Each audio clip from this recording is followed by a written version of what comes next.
उसने महिला की पोशाक को उठाया क्योंकि उसके पेट में एक मरा हुआ भ्रूण था। कहानी थी कि अगर इस मरे भ्रूण की सही तरीके से पूजा की जाए तो किस्मत को बदला जा सकता है। बूढ़े ने पहले से तैयार एक चाकू निकाला। बेटी के रोकने के बावजूद उसने साहस पूर्वक चाकू से पेट चीरकर मरे हुए भ्रूण को बाहर निकाल लिया। फिर उसने उस भ्रूण को बड़े सम्मान से अपने पूर्वजों की तरह पूजा करना शुरू कर दिया।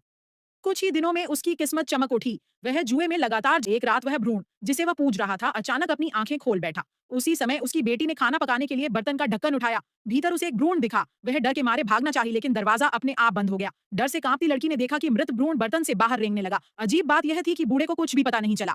वह अपने खाने के दौरान गिरे हुए मांस के टुकड़े को उठाने झुका ही था कि अचानक एक काली भूतिया हाथ ने उसे उठाकर गायब कर दिया। बूढ़ा डर के मारे पेशाब तक कर बैठा, लेकिन राहत की बात थी कि यह सब एक बुरा सपना था।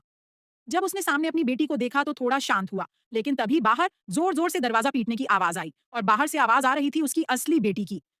बूढ़ा सन्न रह गया। अगर बाहर बेटी है तो फिर भीतर कौन है?